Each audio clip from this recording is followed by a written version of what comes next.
global M&A in the payments sector has hit an all-time high this year, with deals totaling $46 billion so far, according to Deal Logic. Joining us now for outlook on where the payments sector will go next and how to invest there, the #1 rated payments analyst by Institutional Investor in 2017, Lisa Ellis from MoffettNathanson. Welcome, Lisa. Thank you. Thanks for having me. And congrats on that distinction. So clearly, I mean, the deal activity speaks to the fact that this is a hot sector right now. It sort of combines all the buzzwords of fintech and mobile payments, but some of these stocks have had serious gains. Why? Yeah, so it is exactly that. I think the big drivers in payments right now, one, emerging markets. We're seeing huge acceleration in the cash displacement trend in developing markets, where, there's still, like India, still over 90% cash, and there's huge initiatives there to drive out that cash. All the payments players play there.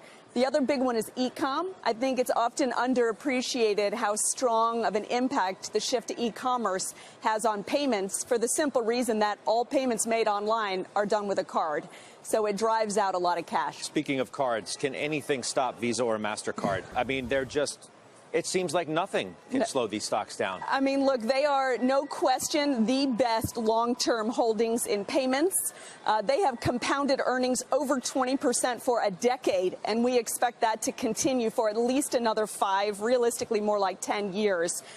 They're the entrenched center and hub of the payment system. Do you see any, and the only reason I ask this question is because I've heard it mentioned from some pretty smart investors along the way, that Bitcoin could be a threat to Visa and MasterCard? Hey, look, Bitcoin is truly the only disruptive risk, in the sense that it is bringing a whole new type of payment system that is unbranded and public and decentralized. It doesn't have a centralized party the way that Visa and MasterCard are, that are running and maintaining the security of the network. It's the opposite of that.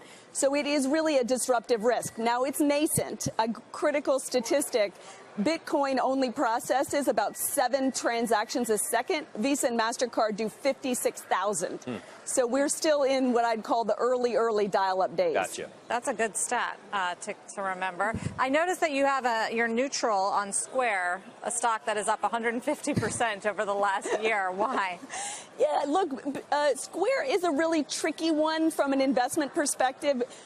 Extremely innovative company, huge growth runway, bringing their integrated POS systems to micro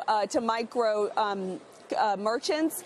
The complication with Square, in addition to simply the valuation, is, look, they're tied to bricks and mortar merchants, and they've struggled a bit with defensibility in their model, creating the competitive moat. There are literally hundreds of copycat systems like Square out there nowadays. You speak of, another stock that you think has a moat, that's also had good gains, and we've talked about it a lot on Halftime in just the last couple of days, and that's PayPal.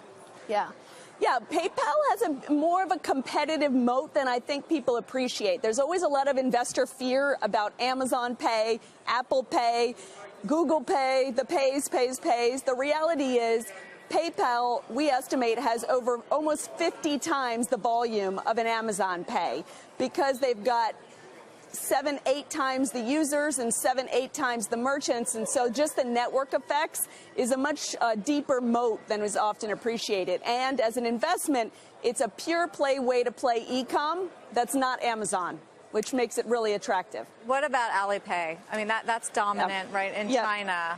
Any plans to expand? Is that going to be a threat? Absolutely. We have them in our top 3 threats to this sector. Alipay is aggressively trying to expand out of China. The hotbed regions to watch are India, Indonesia, Thailand, where they are trying to replicate their model in those markets. It's early days there, but look, they own a majority stake in Paytm, which is the major wallet player in India, and they're going head-to-head with Visa, MasterCard, all the Western players in that market. Must be fun to cover this space these days. So many stocks are working so well.